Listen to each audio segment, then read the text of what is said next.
Good evening, ladies and gentlemen. First of all, I'm sorry about this, but the usual housekeeping. So, obviously, there isn't a practice fire alarm on an occasion like this, and the fire exit is behind you and to your left, the way you came in. In July, it was my great privilege to chair the RIBA Honours Committee. One of the jobs of the committee is to make a recommendation to the Queen as to who should receive the Royal Gold Medal. This is a job for the committee to exercise with balance, judgment, and reflection, assessing the worthy and competing claims of individuals who've devoted their whole lives to the profession of architecture.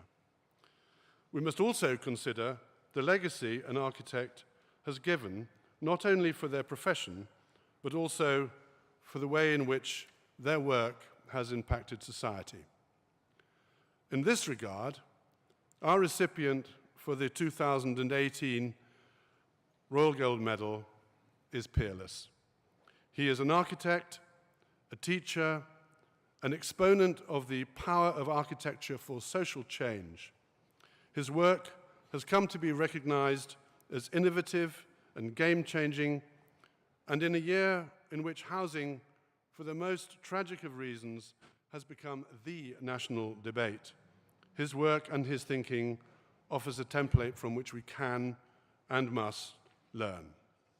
Neave Brown is the Royal Gold Medalist for 2018, and please join me once again in congratulating him and his wife, Janet.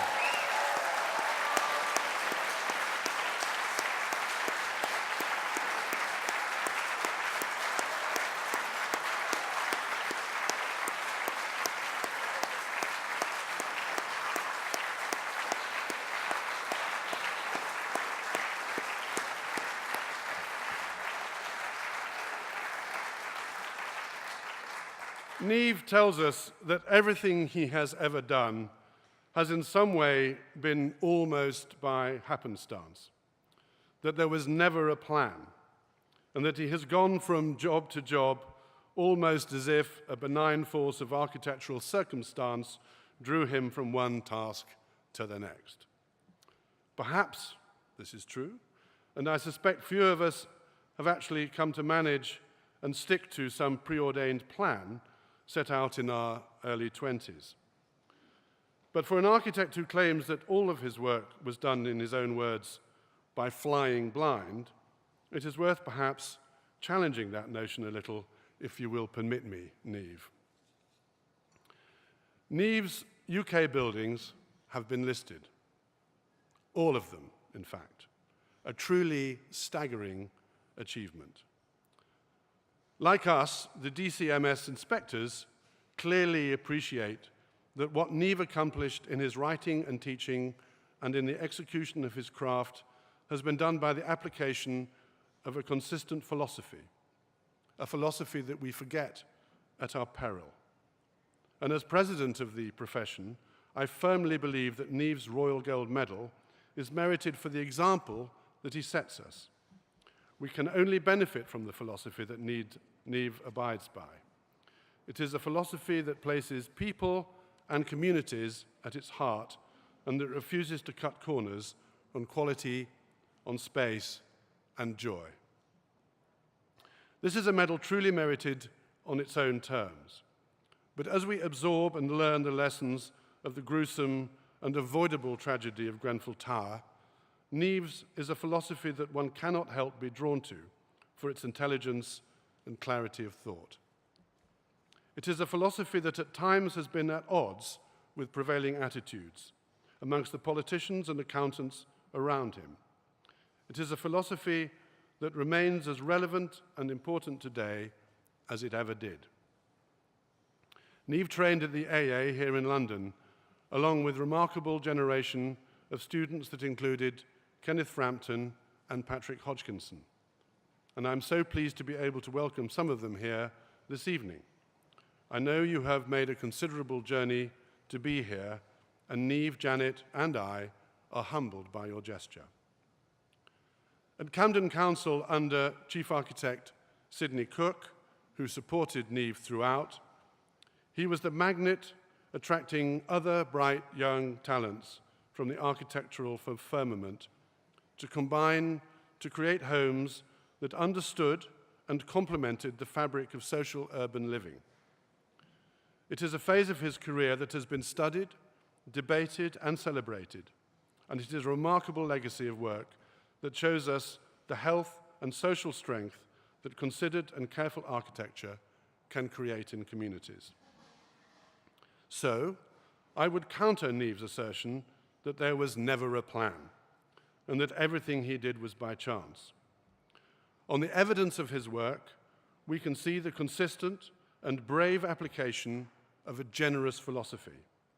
He has stuck to his guns and followed a credo that he believes in when others lack the vision and talent to understand him.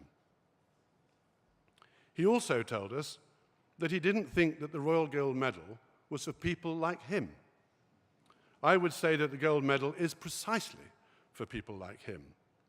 Neave Brown, ladies and gentlemen, is our Royal Gold Medalist, and I'm sure you will agree that he is the most worthy of recipients.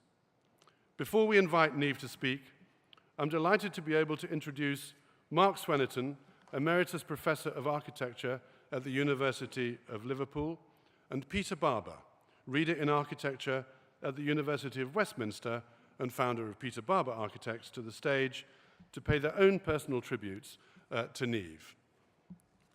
Do come up.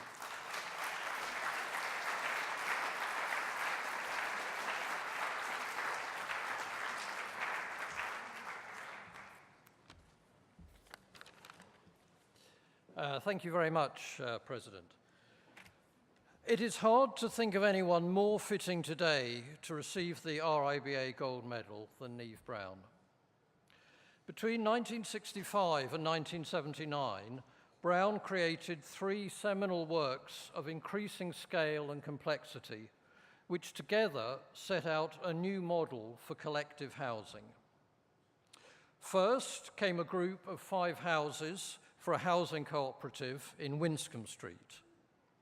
Next were 2 projects for Sidney Cook and the London Borough of Camden: Fleet Road with 70 dwellings and Alexandra Road, a multifunctional piece of city comprising over 500 dwellings, as well as a park, shops, school, and other facilities. Against the orthodoxy of slabs set in empty space, stemming from the death of the street proclaimed by Le Corbusier, Brown created a model in which connections were based on the street and the building fabric was continuous with the surrounding urban tissue. Not since Raymond Unwin, RIBA Royal Gold Medal 1937, in the early 1900s, had a British architect offered so clear and coherent an alternative to the prevailing orthodoxy in housing design. Here, and in his final masterwork, The Medina at Eindhoven, completed in 2002, at a formal level, Brown's architecture is one of consummate skill. But for Brown, form is not an end in itself, but is rather a means to a larger social and urban objective.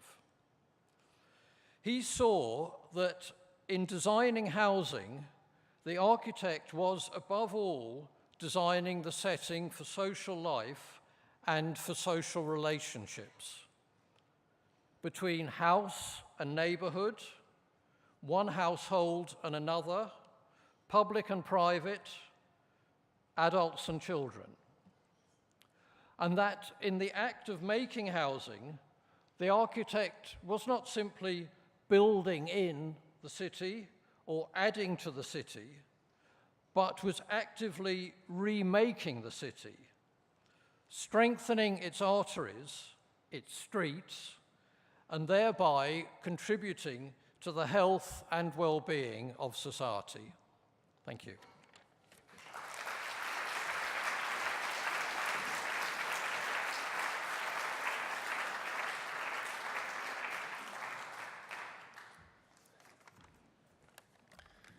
Well, what a lovely occasion. The idea of Neave becoming gold medalist came into my mind when he did the most extraordinary lecture in Jarvis Hall about a year and a half ago. And that occasion is what this citation refers to.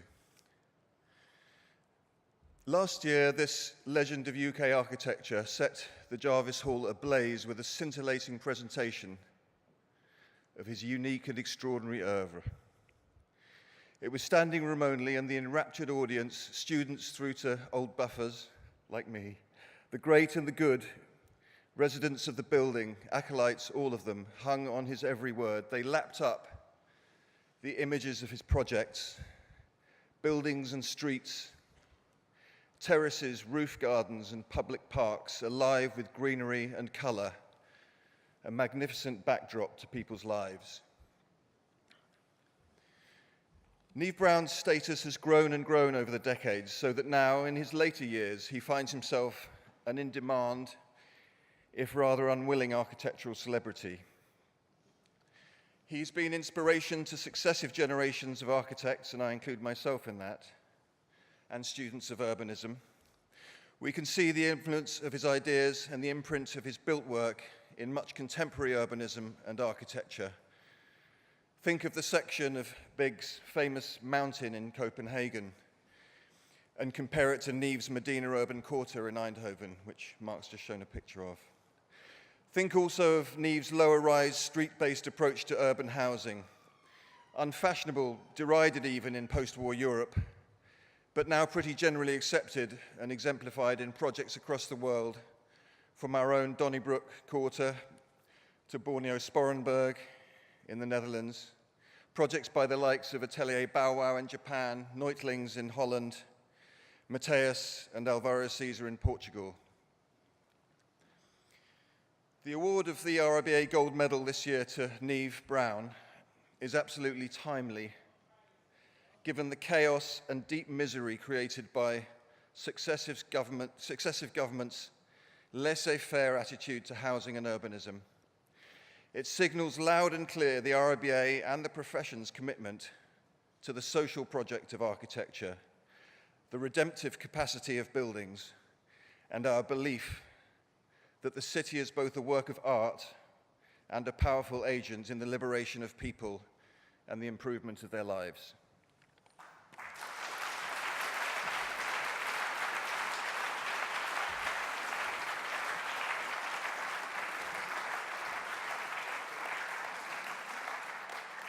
Thank you very much, Mark and Peter.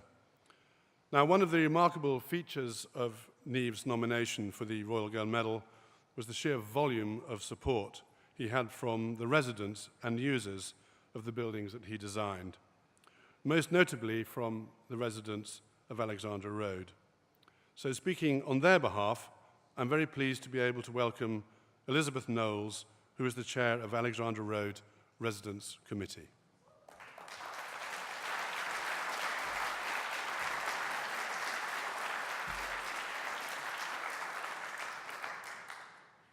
Good evening, everyone. My name is Elizabeth Knowles, and I have lived in Rowley Way since it was first built. I moved in when my son was 1 year old, and just to correct it, I am not the residence chair, but the Alexandra Road Park chair. On behalf of the Residents Association, the Friends of Alexandra Road Park, and of every single occupant of Alexandra Road Estate, I would like to say many, many congratulations to Neave Brown on winning the RIBA Royal Gold Medal. I'm going to talk a little bit about Alexandra Road because this is a place I know. When we were... Can't hear me? Okay. When we were lucky enough to be given a flat in Rowley Way in the 70s, we already knew it was special, despite the controversy surrounding it. The concrete was white and gleaming, And then, as now, our children played on the car-free red brick road and in the park in between the buildings. For a while, things were tightly managed by Camden, but then the estate fell into a period of despair. If you said you lived in Rowley Way at this time, you got a raised eyebrow or a look of sympathy. There were times when no one would deliver to our flats, and if you were a pizza delivery boy, you were likely to be relieved of your pizza before it reached its destination, or so it was rumoured. Throughout this time, Neave Brown, shall we say, hung in there, as did the residents, even creating a cooperative that managed the place for a 12-year duration. There were constant requests from students and academics of many disciplines, not only architecture, from all over the world, asking for interviews with Neave Brown. These came to me via the Secretary of the Tenants and Residents Association, Sarah Bell, who has worked tirelessly to engage the Alexandra Road community. Neave Brown was unfailingly generous with his time, always seeing students whenever he could, and over the years, always keeping in touch with us residents of Alexandra Road. I can honestly say that over 40 years, Neave's passion and generosity has never wavered. This summer, in the light of the nearby Grenfell Tower tragedy, we were reminded of how special our concrete village is. When Neave Brown was asked to build towers, he built low-rise, high-density. All of our flats have good exits. What is more, the few fires that have occurred have been pretty much contained within the individual flat. When this summer I chatted to Neave about this, he murmured quietly, "Yes, we did think of that." But it's not all about buildings, is it? This summer we had our annual residence fair in the park, and it was decided that this year there would be a nominal charge of £1 for food. The Residents' Association decided against this. You see, we have perhaps 9 or 10 children on the estate who always turn up to these events well before time and spend all day at them, leaving late. And these children would not have had their £1. So the idea was dropped by mutual consent. Our neighbours are close. There are, as they say, no secrets on Rowley Way. So thank you, Neave Brown, from the bottom of our hearts for our very special community. And once again, congratulations.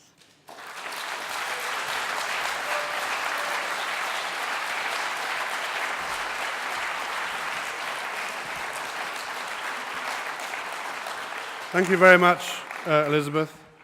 Our next speaker needs no introduction. Royal Gold Medalist himself and a friend and colleague of Neave's. Ladies and gentlemen, please welcome Ted Cullinan.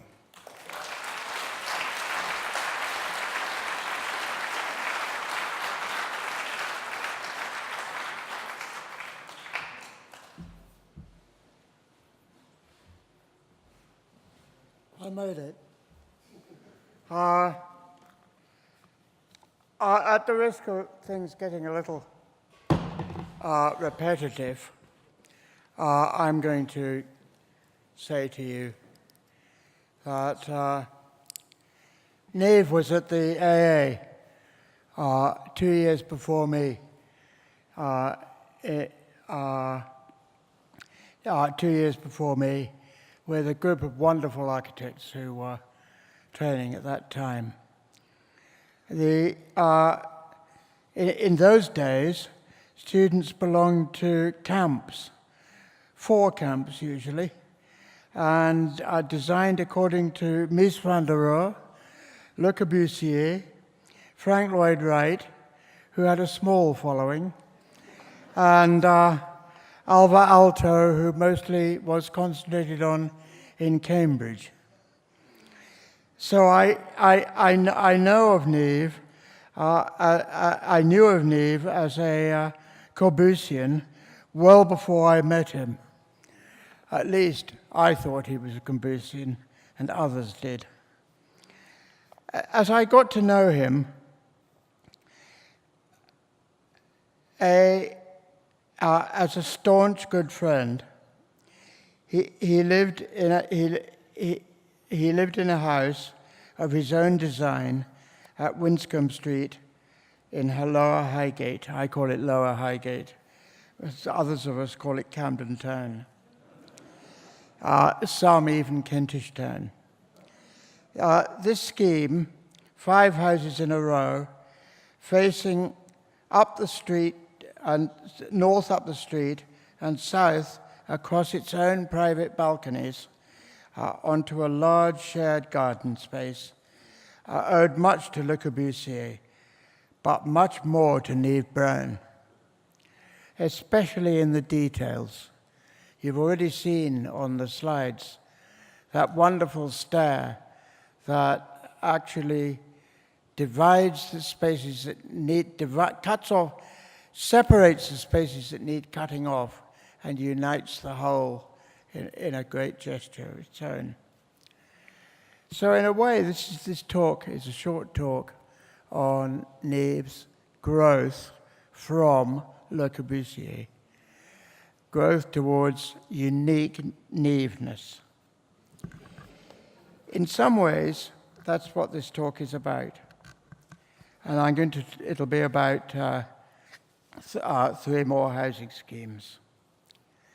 Fleet Road is the first scheme that Neave did while Sag Cook was chief architect at London Borough of Camden.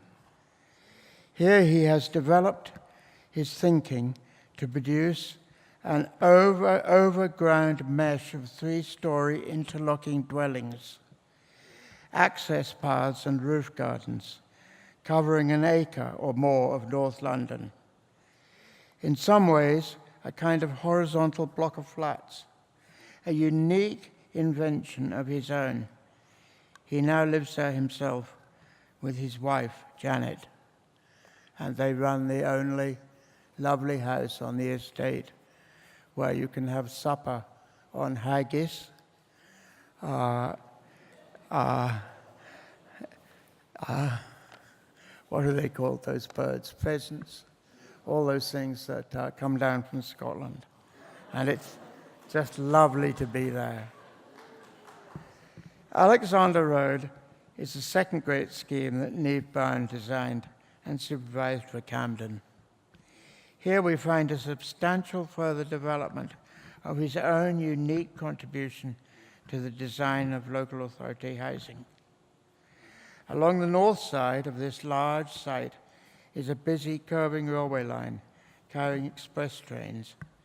Against this edge, he builds highest, almost blank to the north, but stepping, come on, Paige, stepping down floor by floor to the south, stepped balconies which end just above ground level in that lovely curved brick path. To the south of the path, houses and flats rise again, houses facing south over private gardens, which open onto a public park, whose south side is bounded by an existing block of flats. Many, many other buildings and uses are seamlessly included in this wonderful composition. Eindhoven in Holland is smaller than Alexandra Road, but equally subtle. It interlocks car parking, flats, houses, gardens, step down to the south, in a combination that derives from the previous 3 schemes, but invents whole new combinations to suit the site and the functions it contains. These and other small buildings are what Neave Brown has contributed to the happiness of the world. But he also introduced many other architects to the special world of Camden architecture, and he inspired them and learned from them, and in an incredibly positive way. He has also taught and lectured on architecture in a committed, clear, and logical manner. We have much indeed to thank and to praise him for. Thank you very much.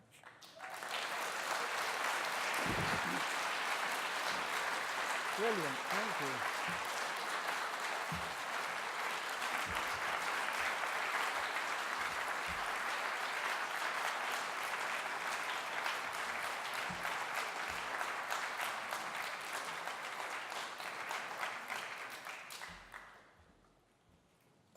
you. Thank you, Ted. So now the ceremonial part.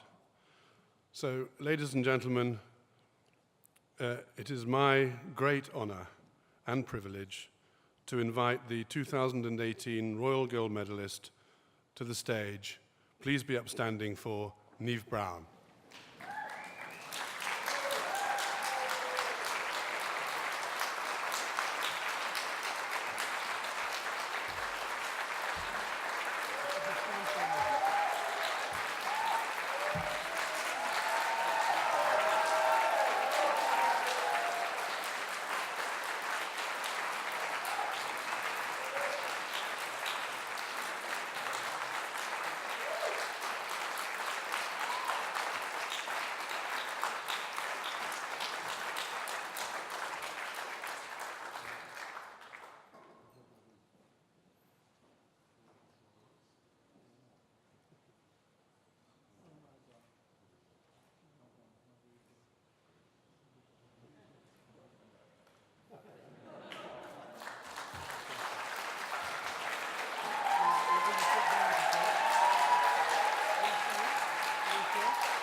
It's quite overwhelming for me,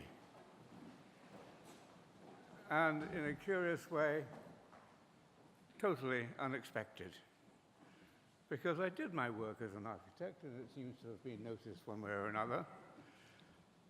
And then I finished that building in Eindhoven. After all the incredible political vicissitudes that followed the work all the way through, including massive opposition as well as the support, and politics that took it down and finished me in England at the end of Alexandra Road. All of that took place, and I finished finally, after having done my work here, by doing work abroad. And the last building, no more for England, and the last building I did was with Jo Kernen in Eindhoven, and I did the building you've seen the photographs of there. And I finished it. And we had a magnificent party, and people like Ted and others came to the party. And we closed the party down, and we flew back to London, and I gave up architecture.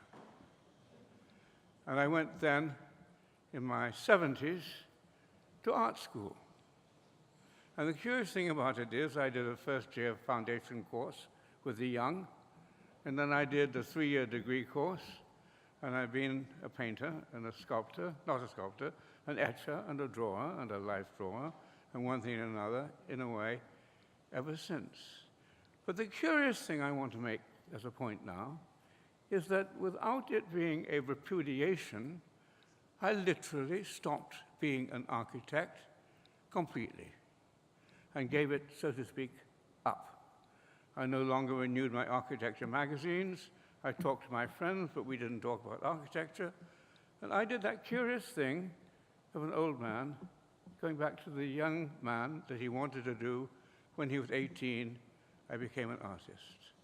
And the funny thing about that to me was that I gave up the interest at the day-to-day matter in terms of architecture. I didn't know the other young architects. I didn't know what happened. And in a curious way, and this is the truth, I felt my buildings, all of that was done, and other work that was done at the same time, was, so to speak, becoming that kind of curious thing of the past that you look at that no longer was relevant to the future. And in that way, we often look at history, and we then look at precedent, and we say precedent is linear, and we dispose of items of the past. And in a curious way, because I never followed what was going on, I thought that neglect and distance was taking place about my work. And I curiously, because of the politics of the world, because of the way things happened, because of the changes of people, because of Margaret Thatcher, finally, and all that lot, I thought that it had become a curiosity of the past that people looked at a bit, but more or less forgot about. So, I was literally dumbfounded when I heard that, yes, I was up to be a gold medalist. It came as an absolute surprise. And asked my wife, I am still trembling with amazement and absolutely trembling with an event like this. So that was something that was very curious to me. The politics changed. We did that work under Parker Morris. We did that work under the HCY1, and we did it with the fact that in that curious stage, following the precedents before, we could negotiate and talk. And at that time, also, bearing in mind that we were students immediately after the war, and by the time I started that work, almost nothing at that stage had been built. London was still bomb sites. We still didn't have the Clean Air Act. There was still rationing. And then later, when we started work on what we were doing, it was, how should I say, we were young people trying to resolve the values that we thought were important in modernism, and at the same time respecting the culture and the history and the life and the vitality of the present. But that sounds pretentious now. When we were doing it, it was just us young people struggling with a growing realization of the reality of a certain kind of problem. And we did it, not, as I say, in huge pretension, though we had enormous opportunities and a whole group of people. We did it as what happened to be the correct thing to do. And then, when it all went off, when Margaret Thatcher completely stopped public housing, when she said there is no such thing as society, then I became an artist, and in a curious way, I put it all away. So that is astounding to me now. And what I want to say about that is we were working then to the HCY1, to Parker Morris, to the new standards that we had then, and we took them on board not to do social housing, but to do housing. Not to do a site, but to work on the idea of a piece of city. Not to let other people occupy a bit, but to revise and revitalize and work with the society that was there. That was the concept, but I would sound again pretentious, modestly felt as simply the thing that we had to do. Now, after the fire, after the terrible events that took place, now we are faced with the problem of dealing with the alternatives that came along when we were there. The high-rise building, the industrial building, prefabrication, heavy industrialization, standardization, the collectivization of the boroughs, preferred dimensions, all that business that came with the high-rise buildings, which were, despite the work that was done before, then becoming irresistible. And we knew, and we were right, that they were a catastrophe and that something terrible overall would happen. And indeed, that terrible thing did happen. And in a way, that is an absolute astonishing tragedy for all the people that live there. And we have now the notion of the inquiry and all the interest that takes place. And of course, everything should be done for those people. However, in a curious way, we are not clear enough or thinking enough about what this plan should be. I've read bits and pieces, I've done certain things. I never know that the things I read are accurate. I read the other day that there were 247 point blocks about the British Isles that needed attention. That may or may not have been right, but we do know the problem is vast. So we have the immediate problem of Brexit, and the long-term problem of finance, standards, everything. And somehow or other, in some strange way, that doesn't yet seem to be given public voice and public thought and public attention. And it is the vital problem that needs to be done. Now, I have a curious idea. And it is probably wrong if it comes to somebody of my own age. We were working on the Homes for Today and Tomorrow and Parker Morris when it was literally stopped by Margaret Thatcher. For the most part, that work was done directly by local authorities. The work that will need to be done now, I don't think is done by local authorities. I think it should largely be done by housing associations, the housing societies, backed by housing associations. And I have a feeling we ought to set up a new body, which is a body which looks at all the standards, at all the ideas, and the flexibility that is needed beyond the way we have regimes today, and set up a new authority that looks at what we should do and how we should do it. And that should then work with every local authority in England to set up a new set of ideas done, I think, myself, largely by housing associations, because the housing we're doing is not for one class. It is for the whole community. And then on the other side of that, if we look at English housing, take it even back to after the fire of London, to the building that was built for then the 4 classes of housing that were built. We then take it to the housing that was done for the underprivileged poor, that was done at the end of the 19th century. We take it back to the housing that was done by LCC and people. We take it back to bylaw housing. We take all that housing, and we take then the housing that was built after the First World War. And we look at all that housing, and we see a history of various kinds of intervention and various kinds of standards. And then we look to the housing that happened after the Second World War, better homes to begin with, and then Homes for Today and Tomorrow, and the HCY1, and we see all of these standards changing. However, in all that long history, we never set the finance up right, because we paid for the buildings, and then the maintenance was done by the councils themselves, needing to have political support. Margaret Thatcher reduced the political support, made it impossible. The local authorities cannot look after their buildings, and not only do they deteriorate, they become an expense to society and a problem to the people who live there. Therefore, what we ought to do from the start is what I have experienced abroad, working in the Netherlands, working in Germany, knowing about Scandinavia. We set up a program with housing societies that is for the life of the building.